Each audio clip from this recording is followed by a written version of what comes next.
গল্পটা শুরু হয় ভবিষ্যৎ দুনিয়াকে দেখে, যেখানে পৃথিবীতে একটা ভয়ঙ্কর ভাইরাস ছড়িয়ে পড়েছিল।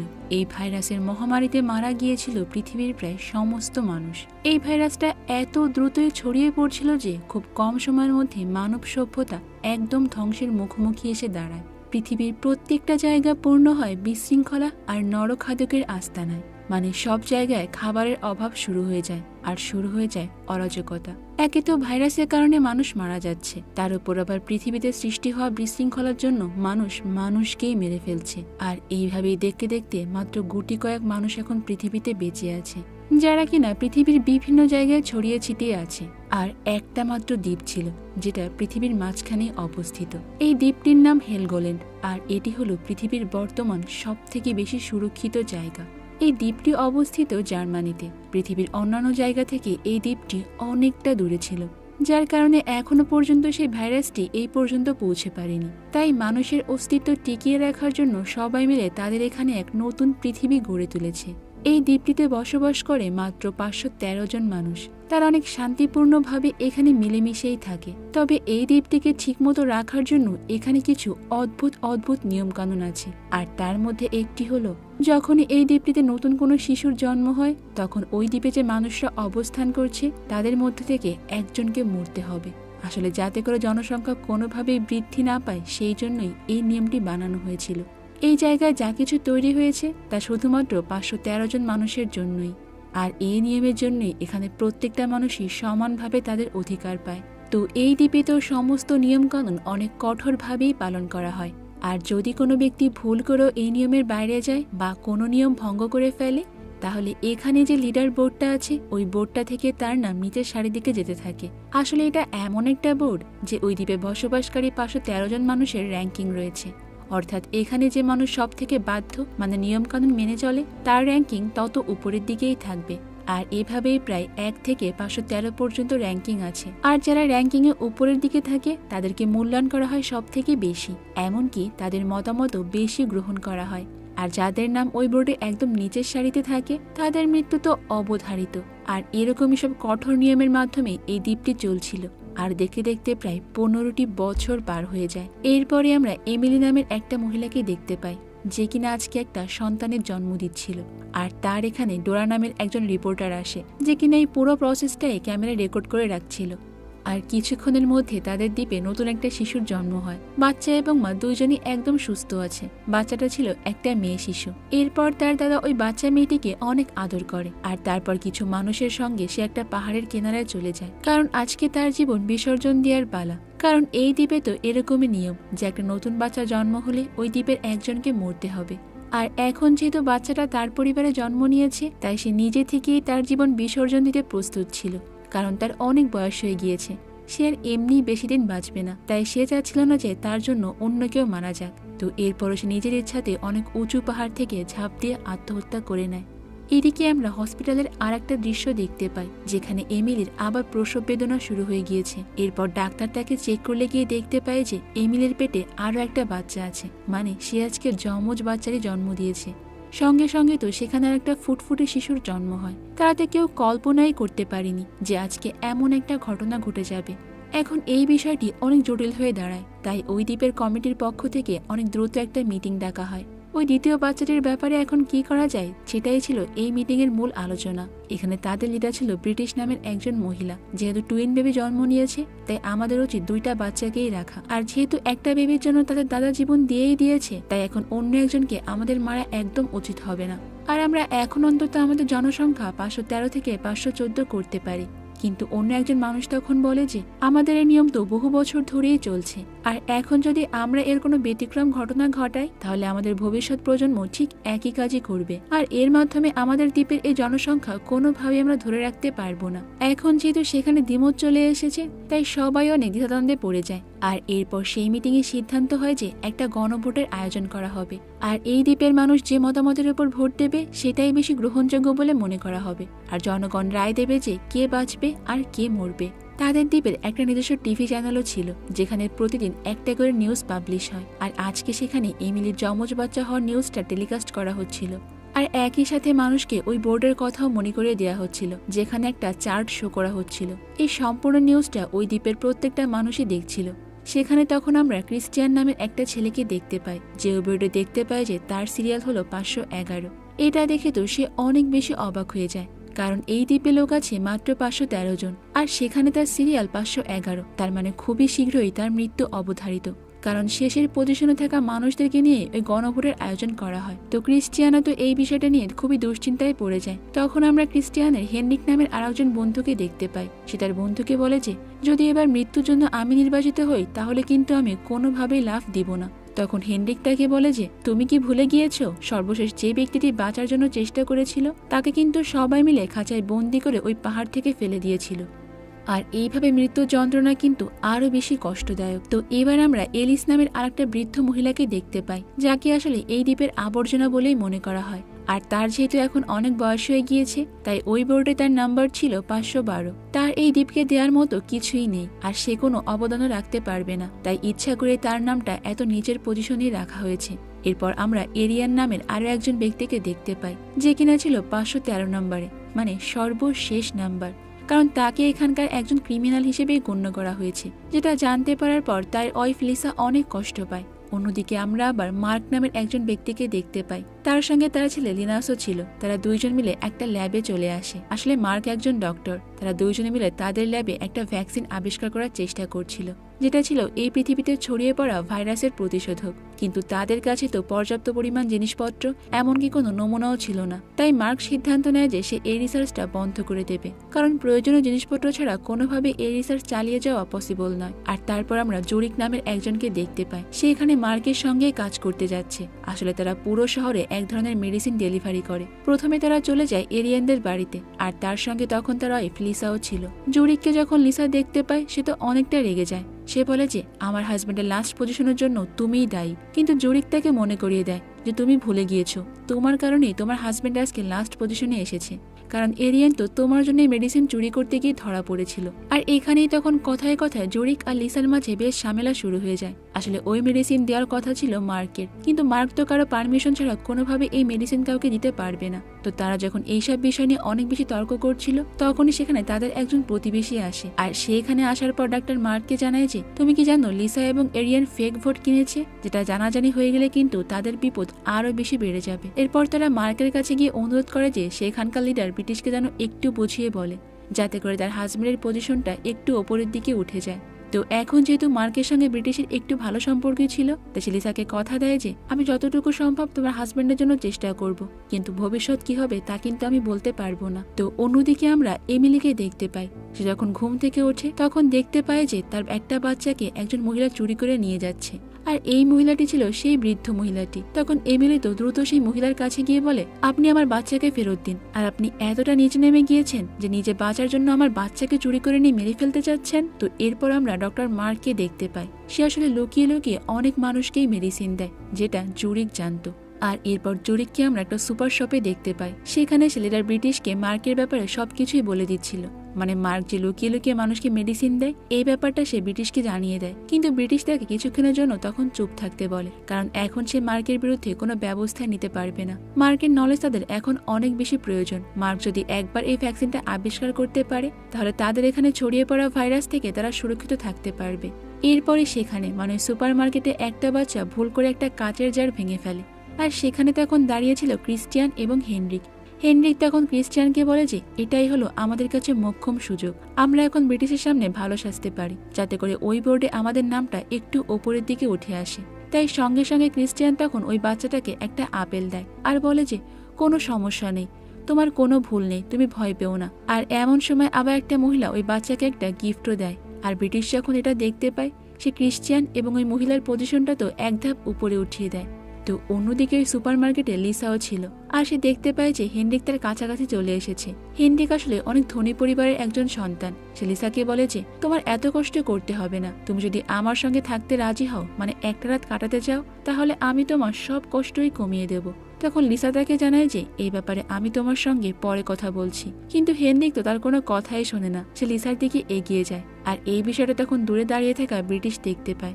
এরপর সে বাইরে এসে হেনরিককে বলে যে আমি তোমাকে শেষবারের মতো সাবধান করছি, বারবার কিন্তু আমি তোমাকে এইভাবে বাঁচাতে পারবো না। যদি জনগণের সামনে তোমার এইসব কুকীর্তি ফাঁস হয়ে যায় তাহলে কি হবে একবার ভাবতে পারছো? আর এখানে আমরা একটা গোপন তথ্য জানতে পারি, সেটা হলো হেনরিক ব্রিটিশেরই সন্তান, কিন্তু এটা সে বাইরে কারো সামনে এভাবে বলে না। তো অন্যদিকে আমরা মার্ককে দেখতে পাই যে ল্যাবে একটা গোপন দরজা খোলে, যেটার ব্যাপারে আসলে কেউ জানতো না। আর মার্ক আসলে এখানে এক্সপেরিমেন্টের জন্য পিটার নামের একটা ব্যক্তিকে লুকিয়ে রেখেছিল। আসলে পিটার ছিল ওই ভাইরাসে ইনফেক্টেড, কারণ সে ওই দ্বীপের বাইরের মানুষ। সে নিজে থেকে মার্ককে এই ভ্যাকসিন তৈরি করতে সাহায্য করতে চায়। এরপর মার্ক যখন তাকে একটা ইনজেকশন পুশ করে, সে মার্ককে বলে যে হয়তো তার এই ভ্যাকসিনটা সাকসেসফুল হতে চলেছে, কারণ যখনই সে তাকে ভ্যাকসিন দেয় তার আগের চাইতে একটু ভালো ফিল হয়। অন্যদিকে লিসা তো হেনরিকের কাছে আসে, মানে সে হেনরিকে দেওয়া প্রস্তাবটা মেনে নিয়েছে। তবে এদিকে ঘটে আর একটা কাহিনী। একটা জাহাজে করে অন্য একটা এরিয়ার মানুষ এই দ্বীপে প্রবেশ করছিল। তারা বিভিন্ন অস্ত্রশস্ত্র নিয়ে তাদের বর্ডারটা ক্রস করার চেষ্টা করছে। যখনই হেনরিক এই খবরটা শুনতে পারে, তো সঙ্গে সঙ্গে ওই বর্ডারের কাছে বন্দুক নিয়ে চলে যায়। আর এরপর হেনরিক সহ সব গার্ডরা তাদেরকে বারবার সাবধান করে দেয়, যাতে করে তারা ভুলেও এই দ্বীপে এক পাও না ফেলে। কিন্তু তারপরও তারা যখন একটা কথাও শুনছিল না, তখন গার্ডরা মিলে তাদের শুট করতে শুরু করে দেয়। তো এরপরে দৃশ্য পরিবর্তন হলে, মানে ওর কয়েক ঘন্টা পর আমরা ওই দ্বীপে গণভোটের আয়োজন করতে দেখি। ওই যমজ বাচ্চাদের ব্যাপারে সিদ্ধান্ত নেওয়ার জন্যই মূলত এই গণভোটের আয়োজন করা হয়েছিল। ক্রিস্টিয়ান তখন সেখানকার বোর্ডে দেখতে পায় যে একটা ভালো কাজের জন্য তার নাম এক ধাপ উপরে উঠে গিয়েছে। আর এরপর গণভোট শুরু হয়ে গেলে বেশিরভাগ মানুষই ভোট দেয় যে বাচ্চা দুটোকে রাখার জন্য। তাই এখন যেহেতু বাচ্চা দুটোকে রাখতে হবে, তাই 513 জন মানুষের মধ্য থেকে একজনকে মরতে হবে। তো এদিকে বেশিরভাগ মানুষই ভোট দেয় এরিয়ানের বিরুদ্ধে, কারণ সে একটা চোর ছিল। কিন্তু ঠিক এমন সময় লিসা একাই সেখানে উঠে দাঁড়ায় আর বলে যে আমি এই মৃত্যুর জন্য এরিয়ানকে নয়, বরং হেনরিককেই ভোট দিতে চাই। কারণ তার হাজবেন্ড যদি সামান্য চুরির জন্য এরকম শাস্তি পায়, তাহলে হেনরিক তো একটা লম্পট, সে একজন ধর্ষক। হেনরিক এই দ্বীপের মহিলাদের টাকার লোভ দেখিয়ে ধর্ষণ করে। সে শুধুমাত্র ব্রিটিশের ছেলে হওয়ার কারণে কি তার কোনো বিচার হবে না? এখন লিসা যেহেতু হেনরিকের বিরুদ্ধে আওয়াজ তুলেছে, তাই বাকি মহিলারাও সাহস পেয়ে যায় তার বিরুদ্ধে কথা বলতে। আর এরপর সবাই মিলে চিৎকার করে করে হেনরিকের বিরুদ্ধে কথা বলতে থাকে। আর এবার এরিয়ানের বদলে সেখানে হেনরিককে মৃত্যুর জন্য চুজ করা হয়। কিন্তু ব্রিটিশ তখন সবাইকে বলে যে হেনরিক তো আমার নিজের ছেলে, আর আমি একজন মা, তাই চাইলেও আমি নিজের চোখের সামনে আমার নিজের সন্তানকে এইভাবে মৃত্যুদণ্ড দিতে পারি না। তবে আমি একটা কাজ করতে পারি, আমি হেনরিককে এই দ্বীপ থেকে ব্যান করে দিলাম। হেনরিক এখন থেকে কখনই আর এই দ্বীপে প্রবেশ করতে পারবে না। তাকে ওইসব শহরে রেখে আসা হবে যেখানে মানুষ ভাইরাসে আক্রান্ত হয়েছে। আর এটা শুনে সেখানে থাকা সবাই তো সন্তুষ্ট হয়ে যায়। আর এরপর হেনরিককে নিয়ে যাওয়া হয় জেলে। এদিকে মার্ক আবারও পিটারের কাছে আসে। তবে আজকে যখন সে তার শরীরে ভ্যাকসিন পুশ করছিল, তখন সঙ্গে সঙ্গে পিটার মার্কের সামনেই মারা যায়। আর এতে করে তো মার্ক অনেক কষ্ট পায়। তারপর সেটা কাউকে না জানে পিটারের লাশটাকে পুড়িয়ে ফেলে, যাতে করে এই বিষয়টা আর কেউ জানতে না পারে। তো পিটারের মৃত্যুর সঙ্গে সঙ্গে তো মার্কের ভ্যাকসিন নিয়ে কাজ করার আর কোনো নমুনাই রইল না। এর পরের দিন সকালবেলায় আমরা মার্ককে তার ছেলে লিনাসের সঙ্গে কথা বলতে দেখি। সে তার ছেলেকে এই সব বিষয় খুলে বলছিল। লিনাস তখন তার বাবাকে জানায় যে আমি গার্ডদের টিমে জয়েন করব, আর হেনরিকে অন্য একটা শহরে রেখে আসার সময় আমিও যাব। সে আসলে পৃথিবীর অন্যান্য জায়গায় গিয়ে দেখতে চায় যে মানুষের কোনো আইডেন্টিটি আছে কিনা, যেটা তার বাবার পরবর্তীতে কাজে লাগতে পারে। কিন্তু মার্ক তাকে বলে যে এই দ্বীপের বাইরে যাওয়া কিন্তু অনেক রিস্কি, আমি চাই না তুমি যাও। কিন্তু লিনাস তো তার বাবার কথা শোনে না। আর এরপরে আমরা দেখতে পাই যে সমস্ত গার্ডরা হেনরিকে নিয়ে যাওয়ার জন্য রেডি হয়ে গিয়েছে। ওই গার্ডের টিমে তখন লিনাস দ্রুত এসে জয়েন করে। তারা সবাই মিলে সুরক্ষিত পোশাক পরে নেয়, যাতে করে ভাইরাস তাদেরকে আক্রমণ করতে না পারে। কিন্তু হেনরিকে এখানে কোনো সুরক্ষিত পোশাক পরানো হয় না। আর এরপর সমস্ত গার্ডরাই হেনরিককে নিয়ে একটা বোটে উঠে পড়ে, আর তাদের একটা লম্বা সফর শুরু হয়ে যায়। অনেকটা লম্বা সময় জার্নি করার পর তারা একটা বন্দরে চলে আসে। আর এরপর একজন গার্ড হেনরিককে সেখানে ধাক্কা দিয়ে ফেলে দেয়। হেনরিক তখন অনেক ইমোশনাল কথা বলে তাদেরকে একটু গলানোর চেষ্টা করে, কিন্তু এতে তেমন কোনো লাভ হয় না। অন্যদিকে আমরা ব্রিটিশকে দেখতে পাই, যাকে কিনা তাদের ওয়াটার সাপ্লাই বিল্ডিং এ খবর দিয়ে ডেকে আনা হয়েছে, কারণ সেখানকার পানির ফিল্টারে অনেক বড় একটা সমস্যা দেখা দিয়েছে। এখন ওটার সমস্যা খুঁজে দেখার জন্য একটা মহিলা কর্মী চেক করছিল। তখনই সেখানে সে একটা রেডিও খুঁজে পায়, আর এরপরে সেটা লিডার ব্রিটিশকে দেখানো হয়। রেডিওটা দেখে তো ব্রিটিশ অনেকটা অবাক হয়ে যায়, কারণ তাদের এখানে তো অনেক বছর আগে রেডিও ব্যান করে দেওয়া হয়েছে। তো এরপর সেখানে আরেকজন লোক আসে আর ব্রিটিশকে জানায় যে সে পানির সাপ্লাইটা ঠিক করে দিয়েছে। অন্যদিকে আমরা ওই গার্ডদের টিম দেখতে পাই, সেখানে তারা বোটে করে বিভিন্ন জায়গায় ঘুরে দেখছিল। এরপর একটা ফাঁকা শহর দেখতে পেয়ে তারা ওই জায়গায় নেমে পড়ে। কয়েকজন গার্ড এখানে ভাইরাসের স্যাম্পল কালেক্ট করতে চায়। তখন লিনাস তাদেরকে বলে যে আমি এই বোটেই থাকছি, তোমরা যাও, আমি এখানে বসে পাহারা দেব। এরপর যখন গার্ডরা একটা ব্রিজের কাছে আসে, তখন তাদের সঙ্গে একটা ব্যক্তির দেখা হয়। আসলে গার্ডরা এই ব্যক্তির কাছেই এসেছিল, আর তার নাম আর। তারা এখানে আরকে কিছু খাবার এবং ফলমূল দেয়, যার বিনিময়ে আরের কাছ থেকে তারা মেডিসিন নিয়ে নেয়। আর যেগুলো আসলে ওই দ্বীপের মানুষের জন্য অনেক বেশি প্রয়োজনীয়। তো এদিকে লিনাস তো লুকিয়ে লুকিয়ে শহরের পরিস্থিতি দেখার জন্য বেরিয়ে পড়েছিল, আর সে তখন ওখানে কিছু সার্ভাইভারদের দেখতে পায়। এরপর এক বৃদ্ধ লোক লিনাসকে বলে যে তোমার এই ধরনের পোশাক পরে থাকার কোনো দরকার নেই, কারণ এই ভাইরাস এখন পৃথিবী থেকে চলে গিয়েছে। কিন্তু লিনাস তো এটা কোনোভাবেই বিশ্বাস করে না, সে তার কাছ থেকে তাকে অনেক দূরে থাকতে বলে। এরপর লিনাসের কাছে মজিক নামের একটা ছেলে আসে, সে তাকে একটা ভ্যাকসিন দিয়ে বলে যে এটা হলো ওই ভাইরাসের ভ্যাকসিন, আর এই ভ্যাকসিনটা একটা জাহাজে আরো অনেকগুলো রয়েছে, যদি লিনাক্স চায় তাহলে সে তাকে ওখানে নিয়ে যেতে পারে। আর ওই জাহাজে নিয়ে যাওয়ার পর মজিক তাকে বলে যে আমি তোমাকে সমস্ত ভ্যাকসিনই দিয়ে দেবো, কিন্তু তার বিনিময়ে আমাকে এবং আমার কয়েকজন বন্ধুকে তোমাদের ওই দ্বীপে নিয়ে যেতে হবে। কিন্তু লিনাস তখন তাকে জানায় যে আমি চাইলেও এটা করতে পারবো না, কারণ এটা আমাদের নিয়মের বাইরে। এরপর সেখানে সমস্ত লোকরাই বেরিয়ে আসে, যেটা দেখে তো লিনাস অনেক বেশি ভয় পেয়ে যায় আর ওখান থেকে দৌড়ে বেরিয়ে আসে। কিন্তু এদিকে তো তার আগের সমস্ত গার্ডরাই ওই বোটে পৌঁছে গিয়েছে, তারা এখানে আসে অনেকক্ষণ লিনাসের জন্য অপেক্ষা করে, কিন্তু অনেকটা দেরি হয়ে যাওয়ার কারণে তারা লিনাসকে ছেড়েই বোটটা ছেড়ে দেয়। লিনাস তো অনেক দ্রুত দৌড়ে সেখানে চলে আসে, কিন্তু দেখতে পায় যে গার্ডরা তাকে ফেলে সেই বোটটা নিয়ে চলে গিয়েছে। এদিকে লিনাস যখন সেখানে দৌড়াচ্ছিল তখন সেখানে একজন লোক লিনাসকে ধাক্কা দিয়ে ফেলে দেয়, কারণ সে ওই হেলগোল্যান্ড দ্বীপের প্রত্যেকটা লোককেই ঘৃণা করত। লিনাস তখন কোনো মতে তার হাত থেকে বেঁচে একটা উঁচু জায়গায় উঠে পড়ে, আর সেখান থেকে লাফ দিয়ে সোজা বোর্ডের ওপরে এসেই পড়ে। কিন্তু এদিকে তো লিনাসের পিছু করতে করতে মজিকও সেখানে লাফিয়ে পড়ে, তবে গার্ডরা সেখানে তৎক্ষণাৎ তাকে গুলি করে আর সমুদ্রের মধ্যেই ফেলে দেয়। এদিকে গার্ডরা তখন লিনাসের শরীরে একটা আঁচড়ের চিহ্ন দেখতে পায়, আর তারা ওই জায়গায় গুলি করে একটা ভ্যাকসিনও লাগিয়ে দেয়, যার ফলে লিনাস সেখানে অজ্ঞান হয়ে পড়ে। এরপর যখন তার জ্ঞান ফিরে আসে সে সঙ্গে সঙ্গে তার কাছে থাকা ভ্যাকসিনের বোতলটা লুকিয়ে ফেলে। তো অনেকক্ষণ জার্নি করার পর এরপর তারা আবারও ওই দ্বীপে ফিরে আসে আর তাদেরকে ভালো করে স্যানিটাইজ করা হয়। এরপর কয়েকদিনের জন্য লিনাসকে রেখে দেওয়া হয় কোয়ারেন্টাইনে। আর তার বাবা যখন তাকে দেখতে আসে তখন সে কোনো মতে লুকিয়ে তার বাবার কাছে ভ্যাকসিনটি দিয়ে দেয়। আর দেখা যায় যে লিনাসের সঙ্গে তখন আরেকজন গার্ডকেও কোয়ারেন্টাইনে পাঠিয়ে দেওয়া হয়েছে, কারণ এই মিশন থেকে আসার পর তার শরীরে কেমন যেন র্যাশ বেরিয়ে গিয়েছে, তার উপর আবার সে অনেক কাশছিল। এরপর মার্ক তার উপর ওই ভ্যাকসিনটি প্রয়োগ করে আর লিনাসকে জানায় যে এই ভ্যাকসিনটি 100% কার্যকরী, এটাই হলো ওই ভাইরাসের মেইন ভ্যাকসিন। তাই লিনাস তার বাবাকে বলে যে তুমি ওই জায়গায় আরো একটা টিম পাঠিয়ে দাও, যাতে করে তারা অনেকগুলো ভ্যাকসিন নিয়ে আসতে পারে। কিন্তু মার্ক তাকে বলে যে এই প্রস্তাবে তো কেউ রাজি হবে না, কারণ অলরেডি এই দ্বীপের বাইরে গিয়ে দুজন কোয়ারেন্টাইনে রয়েছে, তাই এখন এর রিস্কটা আর কেউ নিতে চাইবে না। অন্যদিকে আমরা আর্দের শহর দেখতে পাই, সেখানে কয়েকজন মানুষ ছিল, তারা নদীতে মজিকের লাশটা খুঁজে পায় আর তার পকেটে তারা একটা ভ্যাকসিনও খুঁজে পায়। তখন আর বলে যে তোমরা মজিকের ফ্রেন্ডদের খবর দাও। এদিকে আমরা তো হেনরিককে দেখতে পাই, সে একদম শহরের মধ্যেই চলে এসেছে। সে ওখানে অলিমা নামের একটা মহিলাকে দেখতে পায়। অলিমার কাছে প্রচুর পরিমাণ স্যানিটাইজার ছিল, শহরের মানুষরা তাকে বিভিন্ন জিনিসের বিনিময়ে তার কাছ থেকে স্যানিটাইজেশন নিত, যাতে করে তারা এই ভাইরাস থেকে বাঁচতে পারে। কিন্তু হেনরিকের কাছে তো তেমন কিছুই ছিল না, তার কাছে শুধুমাত্র একটা চাবির রিং রয়েছে, আর সেটা যখন সে অলিমাকে দিতে যায় অলিমা তো তাকে সেখান থেকে তাড়িয়ে দেয়। তাই কোনো উপায় না পেয়ে সে ওখানে জামা খুলে অলিমার সঙ্গে ডান্স করতে শুরু করে আর তাকে ইমপ্রেস করে ফেলে, তাকে গানের সুরে সুরে প্রপোজও করে ফেলে। আর অলিমা তো গলে গিয়ে তাকে একদম নতুন জামা কাপড় পরতে দেয়। এরপর অলিমা তাকে তার বাড়িতে নিয়ে এসে সমস্ত জিনিসই ঘুরিয়ে ঘুরিয়ে দেখায়, আর রাতের বেলা সে যখন তার গুপ্তধন দেখাতে যাবে ঠিক তখনই হেনরিক তাকে সেখানে মাথায় আঘাত করে আর মারতে মারতে তাকে সেখানে মেরেই ফেলে, যাতে করে সে ওখানে অলিমার জায়গাটা নিতে পারে। অন্যদিকে আমরা ব্রিটিশকে দেখতে পাই, যে কিনা সেখানে লিসার সঙ্গে কথা বলছিল। সে লিসাকে বলে যে তুমি অনেক সাহসী, যার কারণে তুমি হেনরিকের বিরুদ্ধে আওয়াজ তুলতে পেরেছো। এই কারণে আমি তোমাকে এবং তোমার হাজবেন্ডকে পুরস্কার স্বরূপ একটা বিলাসবহুল জীবন উপহার দিতে চাই। লিসা তো এটা শুনে অনেক খুশি হয়ে যায়, আর এরপরে ব্রিটিশ লাইভে এসে লিসার অ্যাপ্রুভাল দেখায় যে সেটা মেনে নিয়েছে যে হেনরিক তার যোগ্য শাস্তি পেয়েছে। আসলে ব্রিটিশ এখানে সবার সামনে ভালো হয়ে থাকার জন্যই এইসব কাজ করে যাচ্ছিল। যাই হোক, এদিকে তো আবার ওই দ্বীপের উদ্দেশ্যে দুজন মানুষকে বন্দি করেই পাঠিয়ে দেওয়া হয়, যাতে করে মার্ক তাদেরকে নিয়ে রিসার্চ করতে পারে। এরপর মার্ক তার ভ্যাকসিনটা টেস্ট করার জন্য তাদের শরীরে ওই ভ্যাকসিনটা পুশ করে।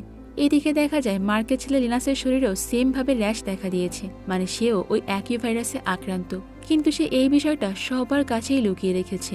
এদিকে ব্রিটিশ তো সবার কাছে তাদের যে গার্ড মারা গিয়েছে মানে হিন্সের মৃত্যুর খবর জানিয়ে দেয়, আর এই জন্য সে গার্ডদের লিডার মিয়াকে দায়ী করে, কারণ সে মনে করে যে তার দায়িত্ব জ্ঞানহীনতার কারণেই এরকমটা হয়েছে।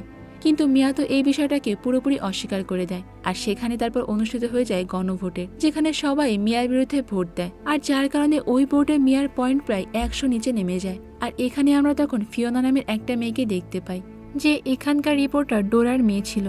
মিয়ার সঙ্গে তার সম্পর্কে বেশ ভালোই ছিল, তাই মিয়াকে প্রোটেক্ট করার জন্য সে ওখানে ইচ্ছা করে কাশি শুরু করে দেয়। আর সবাই ভাবে যে ফিওনা হয়তো বা ইনফেক্টেড, তাই সবাই তো ওখান থেকে ভয় পেয়ে বেরিয়ে চলে যায়। কিন্তু এতে তেমন একটা লাভ হয় না, কারণ কয়েক ঘন্টা পরে ব্রিটিশ আবার একটা মিটিং এর আয়োজন করে, আর সেখানে সে মিয়ার পয়েন্ট কয়েক ধাপ কমিয়ে দেয়।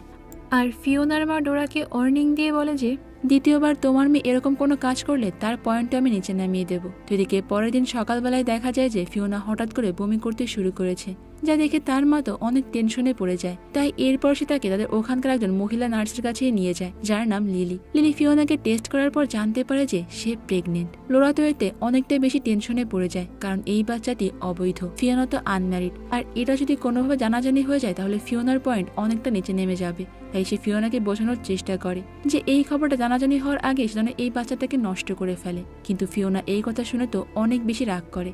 এরপর লিলি তখন লোরাকে বলে যে তুমি তার সঙ্গে ভালো ব্যবহার করো, আর কোনো মতে বা খাবারের সঙ্গে এই মেডিসিনটা তাকে খাইয়ে দেবে, দেখবে তার বাচ্চা নষ্ট হয়ে গিয়েছে। লোরা তখন বাসায় গিয়ে সেই কাজটাই করে, সে ফিওনাকে সাপোর্ট করার অভিনয় করে আর তার চায়ের সঙ্গে তাকে সেই মেডিসিনটাই খাইয়ে দেয়। তো ওই দিন রাতে ফিওনার কাছে আবার তার বয়ফ্রেন্ড টম আসে। ফিওনার প্রেগনেন্সির কথা শুনে তো সে অনেক খুশি হয়ে যায়, এমনকি সে যে গার্ডের চাকরিটা পেয়েছে সেটাও সে জয়েন করতে চায় না, কারণ এই পুরো সময়টাই সে ফিওনার সঙ্গেই থাকতে চায়। অন্যদিকে মার্ক যখন তার ছেলেকে চেক করতে আসে তখন লিনাস তার বাবাকে জানায় যে সে ভাইরাসে ইনফেক্টেড হয়ে গিয়েছে।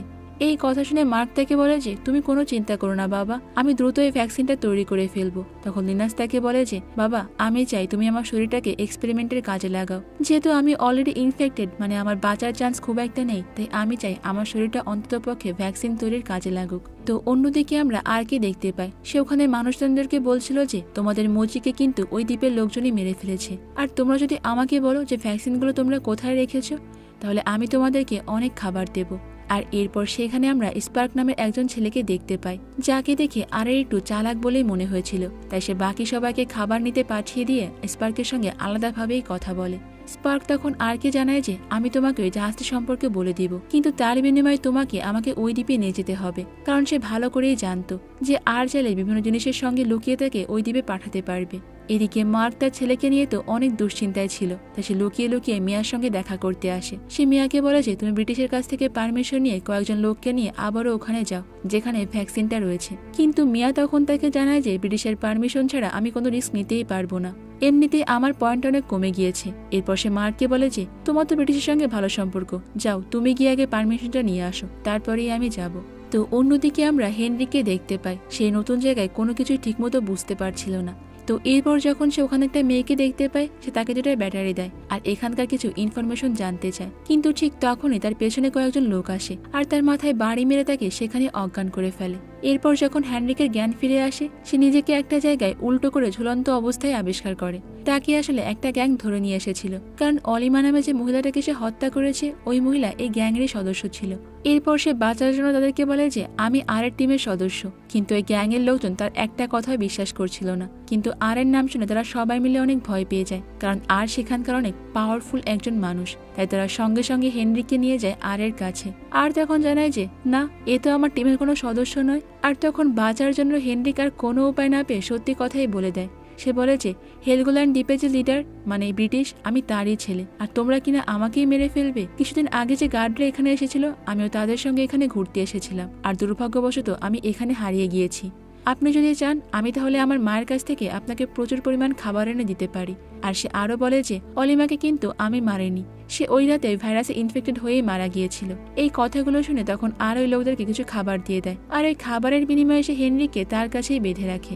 এরপরই আর হেনরিককে জানায় যে তুমি কি আমাকে বোকা পেয়েছো, আমি সবই জানি, তুমি অলিমাকে মেরেছো আর তোমাকে তোমার দ্বীপ থেকে বের করে দেওয়া হয়েছে। এরপর সে হেনরিকে একটা শর্ত দেয়, সে বলে যে তুমি যদি তোমার দ্বীপের সম্পর্কে আমাকে সবকিছু বলো তাহলে একমাত্র আমি তোমাকে ছেড়ে দিতে পারি। আসলে আর এর অনেক দিনের স্বপ্ন ছিল সে ওই দ্বীপ মানে হেলগোল্যান্ডের লিডার হবে।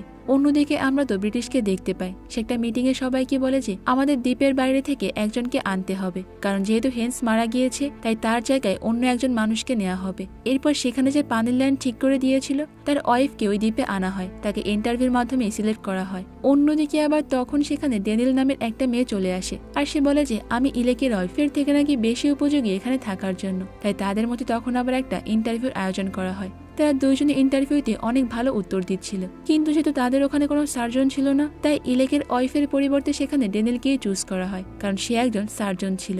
তবে সেখানে ঘটে আর একটা কাহিনী, কারণ এরপর যখন মার্ক একজন ওয়ার্কারের অপারেশন করছিল তখন ড্যানিয়েলও সেখানে উপস্থিত ছিল, কারণ সে নিজেকে তো একজন সার্জন বলেই পরিচয় দিয়েছে। কিন্তু ড্যানিয়েলের এই অপারেশন থিয়েটারে অনেক অসহ্য লাগছিল। আর এরপর সে গিয়ে মার্ককে সব সত্যি কথা বলে দেয়। সে বলে যে আমি কোনো সার্জন নই, আমাকে যখন ইন্টারভিউতে প্রশ্ন করা হচ্ছিল তখন আমি সবকিছু বই দেখে দেখে উত্তর দিয়েছি। ঠিক ওই সময় আবার তখন সেখানে জুরিক চলে আসে আর বলে যে আচ্ছা এটাই তোমাদের প্ল্যান, আমি তোমাদের সব কথাই শুনে ফেলেছি। সে এটাও বলে যে লিনাস তো অলরেডি ভাইরাসে ইনফেক্টেড, মার্ক একটা অকর্মক, কারণ সে এখন পর্যন্ত একটা ভ্যাকসিনও তৈরি করতে পারেনি। সে তার নিজের ছেলেকেই বাঁচাতে পারছে না, অন্যদের আবার কি বাঁচাবে? অথচ এতগুলো মানুষ কিনা তার উপরই ভরসা করে আছে, তাকে এত বড় একটা পজিশন দিয়ে রেখেছে। যদি মার্ক না থাকতো তাহলে এই পজিশনে আজকে আমি থাকতাম আর ঠিকই ভ্যাকসিনটা আবিষ্কার করতে পারতাম। তো এগুলো নিয়ে তখন মার্ক আর জুরিকের মধ্যে অনেক ঝগড়া শুরু হয়ে যায়। এটা দেখে তো ড্যানিয়েল তখন জুরিকের ওপর আঘাত করে আর সেখানে আবার তাদের মধ্যে মারামারি শুরু হয়ে যায়। আর একটা পর্যায়ে যখন জুরিক ও ড্যানিয়েলকে মারতে শুরু করে তখন ড্যানিয়েল নিজেকে বাঁচাতে গিয়ে তো জুরিককে সেখানে মেরে ফেলে। আর এটা দেখে তো মার্ক অনেক ভয় পেয়ে যায়, কারণ এই বিষয়টা যদি একবার ব্রিটিশ জানতে পারে তাহলে অনেক ভয়ঙ্কর কিছু একটা ঘটে যাবে।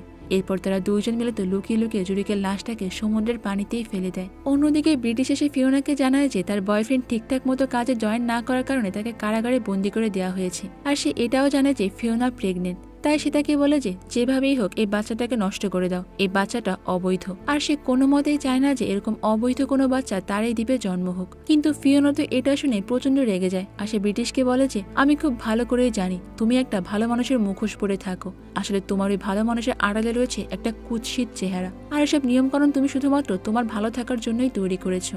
অন্যদিকে আবার টমকে জেলখানা দেখে তার বাবা মা চলে আসে আর দেখতে পায় যে টমের পায়ে অনেক আঘাতের চিহ্ন। তারা টমের কাছে এই বিষয়ে জানতে চাইলে সে তাকে বলে যে এমনিতেই আমি আঘাত পেয়েছি, কিন্তু এরপর ওখানে থাকা একজন লোক তাদেরকে জানায় যে ব্রিটিশ এখানকার গার্ডদেরকে হুকুম দিয়েছে যাতে করে তারা এখানে থাকা সব কয়েদিদেরকে অনেক মারে, মানে অনেক বেশি টর্চার করে।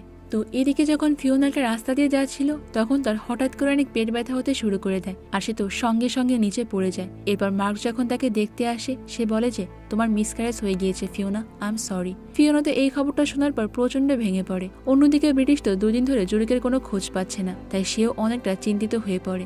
এরপর সে জুরিকে খুঁজতে খুঁজতে মার্কের ক্লিনিকে চলে আসে আর সেখানে যাওয়ার পর সে ওখানে জুরিকের একটা ভাঙা দাঁত খুঁজে পায়। এরপর পরীক্ষা করে জানতে পারে যে ওই দাঁতটা আসলে জুরিকেরই। আর সে এটাও বুঝতে পারে যে জুরিককে হয়তোবা কেউ মেরে ফেলেছে, তাই সে সোজা মার্কের কাছে চলে আসে। কিন্তু মার্ক এখানে তার কথা শুনে অনেক হাসতে থাকে, কারণ সে ভালো করেই জানতো সে যত বড়ই অন্যায় করুক না কেন ব্রিটিশ তাকে কিছুই বলবে না, কারণ এত বড় একটা দ্বীপে মার্কই ছিল একমাত্র ডক্টর। এখন ব্রিটিশ তাকে বলে যে তোমাকে এই নিয়ে চিন্তা করতে হবে না, কারণ আমি তোমাকে ফাঁসাবো না আর আমি তোমার জায়গায় এখানে ইলেককে দোষী বানাবো। এরপর সবার সামনে ব্রিটিশ তো ইলেককে হত্যাকারী হিসেবে প্রমাণ করে আর সবাই মিলে ইলেককে সেখানে মৃত্যুদণ্ড দেওয়ার জন্য ভোটও দিয়ে দেয়। শুধুমাত্র ফিওনা এবং তার বন্ধুরা এই বিষয়টাকে সাপোর্ট করে না, তারা এলিককে খুব ভালো করেই চিনত যে এলিক কখনো এই ধরনের কোনো কাজই করতে পারে না। তো এরপর দেখতে দেখতেই সেখানে এলেকের শাস্তির দিন চলে আসে। তার পায়ে অনেক ভারী লোহা বেঁধে দেওয়া হয় আর তাকে সমুদ্রের পাড়ে নিয়ে যাওয়া হয়। সেখানে তো সব দ্বীপবাসীরাই ছিল আর মার্কও সেখানে দাঁড়িয়ে দাঁড়িয়ে অনেক অনুতপ্ত হচ্ছিল। এরপর সেখান থেকে সে লিনাসের কাছে চলে আসে আর তার ছেলেকে তার অপরাধের কথা জানায়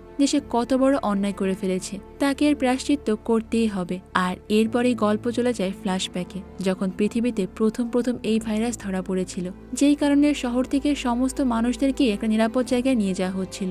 আর ওই সময় মার্কের ওয়াইফ হাসপাতালেই ছিল। আর মার্ক যদি তখনই তার ছেলেকে নিয়ে একটা নিরাপদ জায়গায় না আসে তাহলে সে তার ছেলেকে কোনোভাবে সেভ করতে পারবে না। মার্ক তার ছেলেকে সেফ জায়গায় নিয়ে যাওয়ার জন্য ওই লোকদের সঙ্গে সেখান থেকে তার ওয়াইফকে ছাড়াই বেরিয়ে পড়ে। আর যারা ওই ভাইরাসে ইনফেক্টেড ছিল না তাদেরকে শুধুমাত্র হেলগোল্যান্ড দ্বীপে নিয়ে আসা হয়। আর ওই দিনের পর থেকে মার্কের সঙ্গে তার ওয়াইফের আর কোনো যোগাযোগই হয়নি।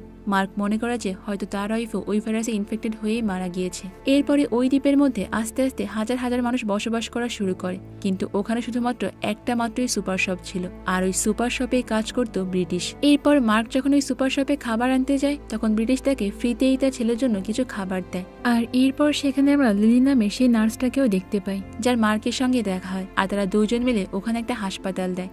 অন্যদিকে এখানকার খাবার পানি এবং সবকিছু কন্ট্রোল করার জন্য ব্রিটিশ সেখানে একটা নতুন রুল চালু করতে চায়। ব্রিটিশের আসলে লিডারশিপের অনেক ভালো কোয়ালিটি রয়েছে, এমনকি সে সবকিছু অনেক ভালোভাবে অর্গানাইজও করতে পারে। তাই এই শপের মালিক ব্রিটিশের কথাতে রাজি হয়ে যায়। আর এরপর তারা নিয়ম করে ওখানে থাকা প্রত্যেকটা মানুষের নির্দিষ্ট পরিমাণ সব জিনিস পাবে, মানে কেউ বেশিও পাবে না আবার কেউ কমও পাবে না। আর এর কিছুদিন পর ব্রিটিশের মাথায় আরো একটা আইডিয়া আসে। সে ওখানকার একটা বড় অফিসারের সঙ্গে দেখা করে আর তাকে জানায় যে তারা চাইলে এই শহরটাকে বাইরের অন্যান্য শহরের মতো অনেক উন্নত করতে পারে। এই জন্য শুধুমাত্র প্রয়োজন সঠিক নেতৃত্ব দেওয়ার। আর এখানে প্রত্যেকটা মানুষের যোগ্যতা অনুযায়ী তাদেরকে কাজে লাগিয়ে দেওয়া হবে এবং বিভিন্ন নিয়মকানুন প্রয়োগ করতে হবে, যাতে করে এখানে সমস্ত ধরনের অন্যায় মানে চুরি ছিনতাই এই সবকিছু নিয়ন্ত্রণে চলে আসে। ব্রিটিশের এই আইডিয়াটা ওই অফিসারেরও খুব পছন্দ হয়ে যায় আর সেও তখন তার টিমে যোগদান করে। তো এরপরে ব্রিটিশ পুরো দ্বীপের মানুষের কল্যাণের জন্য বিভিন্ন ধরনের ইনিশিয়েটিভ গ্রহণ করে আর আস্তে আস্তে সবাই তো ব্রিটিশকে ভালোবেসে তাদের সেই দ্বীপে লিডারই বানিয়ে ফেলে। এরপরে ব্রিটিশ মার্ক এবং সে নার্সটার সঙ্গে শেয়ার করে যে আমি বুঝতে পেরেছি এবং বিভিন্ন লোকের সঙ্গে কথা বলে জানতে পেরেছি এই দ্বীপের যে আয়তন রয়েছে তাতে এখানে শুধুমাত্র 513 জন মানুষ থাকলে অনেক ভালোভাবে জীবনযাপন করতে পারবে। আর এই জন্যই সে ওই নার্সটা এবং মার্কের কাছে সাহায্য চায়। কিন্তু প্রথমে তো মার্করা এই বিষয়ে রাজি হয় না। তখন ব্রিটিশ তাদেরকে বলে যে এই কাজের বিনিময়ে আমি তোমাদেরকে সব ধরনের সুযোগ সুবিধা দেব। আর যেহেতু মার্ক এবং ওই নার্সটার অবস্থা একটু খারাপ ছিল তাই তারা তখন ব্রিটিশের এই প্রস্তাবে রাজি হয়ে যায়। এদিকে আস্তে আস্তে ওই দ্বীপে মানুষের লাশ ভেসে আসতে শুরু করে। মার্করা তখন তাদের শরীর থেকে ওই ভাইরাসের জীবাণু কালেক্ট করে আর এরপর ওই দ্বীপের মানুষরা যখন তাদের কাছে ট্রিটমেন্ট নিতে চলে আসে মার্করা তাদের শরীরে ঔষধ দেবার নাম করে ওই ভাইরাসটাই ছড়িয়ে দেয়। আর এইভাবে আস্তে আস্তে ওই দ্বীপের জনসংখ্যা কমতে শুরু করে, মানে ওই ভাইরাসে আক্রান্ত হয়ে ওই দ্বীপের মানুষও মারা যেতে শুরু করে। তবে ব্রিটিশ এবং তার লোকজনদের ওই ভাইরাস থেকে বাঁচার সমস্ত ব্যবস্থাই ছিল আর তারা এখানে পুরোপুরি সুরক্ষিত অবস্থায় থাকে। আর এইভাবে আস্তে আস্তে ওই দ্বীপের জনসংখ্যা নেমে আসে 513 জনে। আর এটাই ছিল ওই হেলগোল্যান্ড দ্বীপের আসল রহস্য। এরপর গল্প আবারও চলে আসে বর্তমানে। মার্ক তো এখানে তার ছেলেকে সমস্ত সত্যিটাই খুলে বলে সে আসলে অনেকটা স্বার্থপরের মতো কাজ করেছিল, কিন্তু এই সবকিছু শুধুমাত্র তার ছেলের জন্যই করেছিল। এরপর মার্ক তার ছেলেকে জানায় যে তোমার কোনো আক্ষেপ নিয়ে মারা যাওয়া লাগবে না আর আমি ঠিক করেছি, আমি সমস্ত দ্বীপবাসীকে সত্যিটা বলে দেব। এরপর আমরা সেখানে ডেনিলকে দেখতে পাই। সে ওখানে আসার পর বলে যে তোমরা এত টেনশন কেন করছো, আর তোমাদেরকে বাঁচিয়ে নেবে।